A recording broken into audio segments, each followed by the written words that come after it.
تو جناب سالبہ بیٹھے تھے، فرمایا فلاں کو بلا کے لاؤ۔ جب بلانے گئے تو رستے میں عورت پہ نظر پڑی، پہلی نظر تو معاف ہے لیکن دوبارہ دیکھ بیٹھے، دوبارہ نظر پڑی تو پریشان ہو گئے۔ خیال آیا میں نے تو خیانت کی اپنے نبی پاک سے، حضور نے تو منع کیا یہ کام کرنے سے۔ اب واپس حضور کے پاس نہیں آئے، جنگل میں چلے گئے۔ ابن قدامہ نے کتاب التوابین میں اس روایت کو لکھا ہے، کہتے ہیں 40 دن وہ پہاڑوں میں روتے رہے کہ یا اللہ مجھ سے غلطی ہو گئی۔ کتنے دن؟ اب ہمارا شغل ہے، اس کو لوگ گناہ ہی نہیں سمجھتے، بدنگاہی تو کوئی گناہ ہی نہیں، اب تو یہ شغل ہے۔ اب تو ہمارے ہاں معاذ اللہ تعالیٰ سیانے بیانے بندے بیچ بیٹھے ہوتے ہیں جب یہ باتیں ہو رہی ہوتی ہیں، یہ شغل ہے ہمارا۔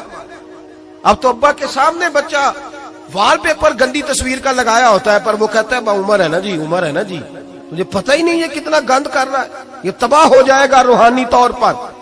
اگر یہ گند دیکھنے میں الجھ گیا تو امام شافعی کا فتویٰ ہے جس کی نظر گندی ہوتی ہے اس کا حافظہ کمزور ہوتا ہے، وہ کوئی بڑا کام نہیں کر سکتا، وہ نفسیات کا مریض ہو جاتا ہے جو گندی نظر والا آدمی ہوتا ہے۔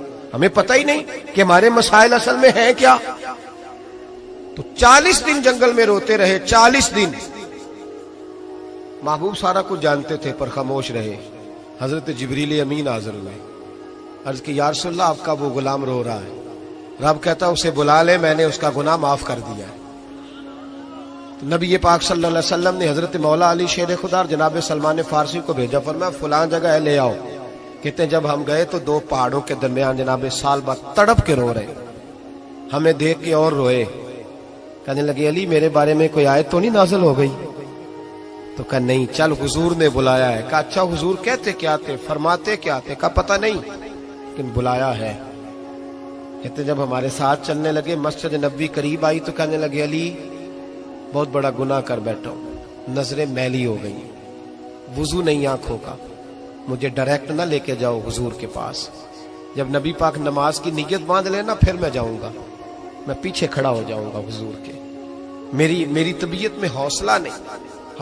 یہاں تو پتہ نہیں میں کس طرح عشق رسول کا دعویٰ کرتا ہوں ممبر پر بیٹھ کر، اور ہماری یہ میلاد آئے گا تو محفل میلاد میں اس طرح کے دعوے ہوں گے اسٹیج پر کہ علمان والحفیظ، پتہ نہیں کیا کیا لوگ کہہ دیں گے، پتہ نہیں ہم کیا ہے اور ہم کیا کہہ رہے ہیں، من آنم کے من دانم، پتہ ہی نہیں، اور کتنا بڑا دعویٰ کر دیا۔ کہ میرے اندر طاقت نہیں سامنا کر دی۔ مولا علی فرماتے ہیں جب حضور نے مغرب کی نماز کی نیت باندھی تو انہوں نے بھی پیچھے نیت باندھ لی۔ اتفاق کی بات یہ کہ حضور نے پہلی رکعت میں سورہ انفطار پڑھنی شروع کر دی، اذا السماء انفطرت واذا الکواکب انتصرت واذا البحار فجرت۔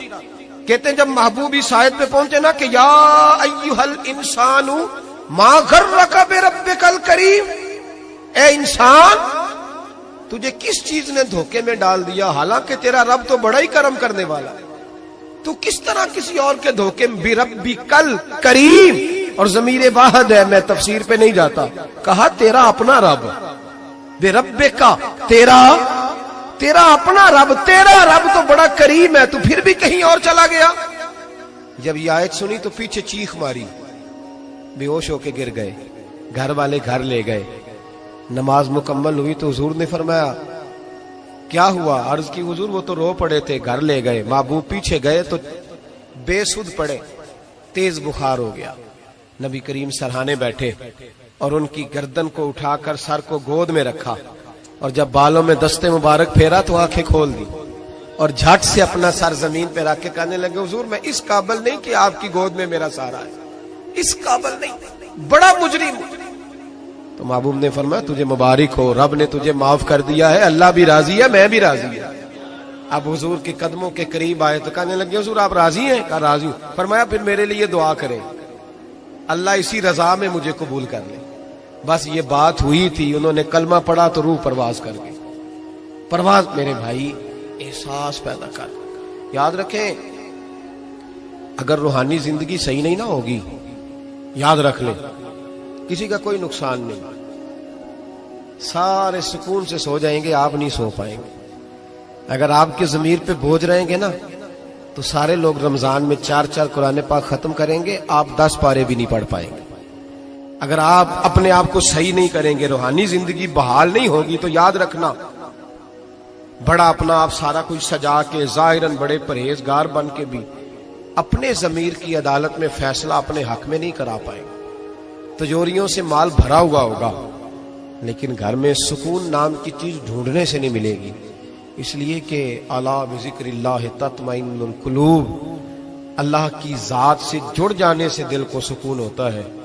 کیا بہت بڑی سزا نہیں مالک کی کہ انسان سارا کچھ کرے، فارغ ٹائم ہو تو وہ ٹی وی دیکھے؟ کیا بہت بڑی سزا نہیں کہ 3 مہینے کی چھٹیاں بھی اسے ہوں لیکن وہ ایک سپارہ قرآن پاک نہ پڑھ سکے؟ وہ گپے مارنے بیٹھے تو 6 گھنٹے لگا دے اور تسبیح دی جائے تو 10 منٹ میں بس ہو جائے، درود پڑھا ہی نہ جائے. یہ سزا نہیں؟ کیا یہ کم سزا ہے کہ وہ دنیا دراز پہ گھوم آئے لیکن مسجد میں جائے تو اسے کچھ بنے؟ کیا سزا نہیں؟ اللہ سے معافی مانگے، مل کے اس کے حضور استغفار کریں، باطن کی زندگی آباد کرنے کی کوشش کریں. چھوڑ دیں بن کے بیٹھنا، آگے آگے بڑھنا، اپنے آپ کو شمار کرنا. ہم تو میلاد کی جلسوں میں بھی بڑی کرسی تلاش کرتے ہیں، ہم تو دینی محفلوں میں بھی کوشش کرتے ہیں کوئی ہمارا نام لے کے، صحیح نام لے کے پکارے. کوئی، میں میاں چنو میں تھا کل مغرب میں، تو ایک صاحب کہنے لگے ولی کامل. میں نے بعد میں ان سے کہا کہ آپ کو پتہ ہے میں کیا ہوں؟ اتنا بڑا دعویٰ میرے حق میں آئندہ نہ آپ کریں، اور مت سمجھے کہ آپ تھوڑے اچھے برے جملے استعمال کریں گے تو میں خوش ہوں گا. میں جو ہوں نا، میں اس کے اندر بڑا مطمئن ہوں، میں اس سے آگے نہیں بڑھنا چاہتا. پتہ سارا ہے سردار نو کیتیاں دا، پتہ سارا ہے سردار نو کیتیاں دا، ایدہ پردہ چپایا ہی تیرا پلا ہو سی. وہ بو علی سینہ سے، سنیں جی سنیں، بو علی سینہ سے کسی نے کہا تھا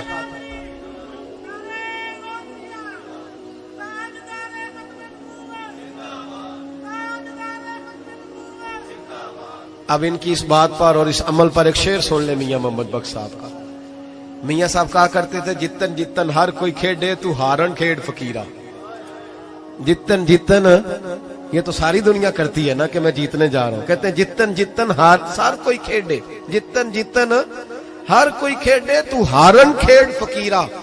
جتن دا مل کوڈی پہندائی ہارن دا مل ہیرا. جتن دا مل کوڈی. بو علی سینہ سے کسی نے کہا کہ کیا محسوس کرتے ہو آج کل کچھ حالات بہتر ہے؟ تو بو علی سینہ چونکہ حضرت ابو الحسن خرقانی کے مرید تھے، ہاں سائنسدان ہونے کے ساتھ ساتھ صوفی تھے، درویش تھے. تو بو علی سینہ کہنے لگے کیا کہتے ہو، حالات کس طرح کے؟ کہنے لگے مجھے اپنے گناہوں کا پتہ ہے، اتنے بڑے گناہوں کے باوجود میری پردہ دھری نہیں ہو رہی، یہ تھوڑا ہی نام ہے اللہ تعالیٰ کا، اور اسی زمین پر اس کی نافرمانی کرتا ہوں، اس نے رہنے کے لیے جگہ دی ہوئی ہے، تھوڑا احسان ہے اس کا. میں صبح سے شام تک کتنی نافرمانیاں کرتا ہوں پھر بھی پیٹ بھر کے روٹی دیتا ہے، یہ تھوڑا احسان ہے. تو کہہ رہا ہے آگے بڑھا ہے کہ نہیں؟ یہ بڑی بات ہے کہ اس نے زمین پہ رکھا. اعلیٰ حضرت فاضل بریلوی کے والد مولانا نقی علی خان صاحب رحمت اللہ تعالی علیہ، امام المتکلمین، ان کے حالات میں لکھا ہے ایک آدمی کو آپ نے نا جگہ دی، کو 10 مرلے آپ کا پلاٹ تھا یا 5 مرلے کا. اس نے کہا حضور کچھ دنوں کے لیے چاہیے، تو آپ نے وہ جگہ ان کو دے دی، جیسے محلے دار دوست کو شادی بھی ہے. تو 10-15 دن کے بعد چابی مانگی، انہوں نے دے دی، تو کچھ درخت انہوں نے کاٹ لیے، کچھ اپنی مرضی کی ترمیم کر لی. تو مولانا نقی علی خان صاحب رحمت اللہ علیہ ناراض ہو گئے، فرمانے لگے میری زمین تھی، مجھ سے پوچھ تو لیتے کوئی تبدیلی کرنی، تم پتہ نہیں میری مرضی کے خلاف تم نے میرے پلاٹ پر یہ کیوں تبدیلی کی؟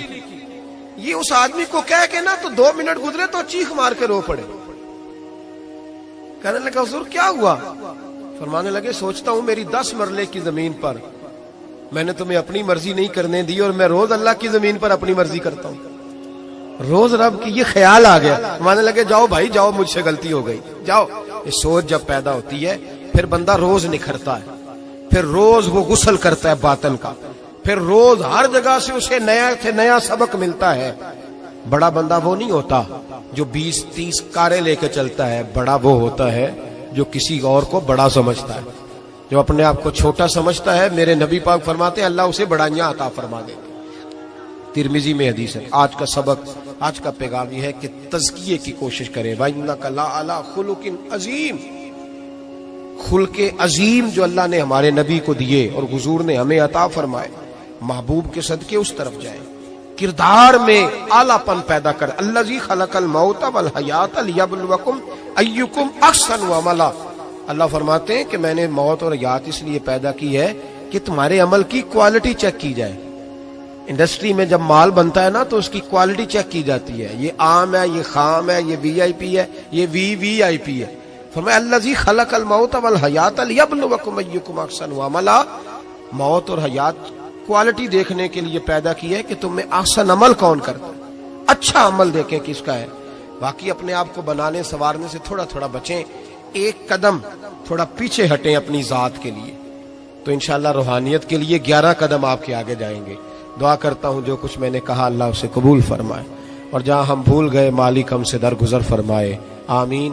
ہمیشہ مدحت خیر الانام میں گزرے، دعا ہے یہ عمر درود و سلام میں گزرے۔ آخر دعوا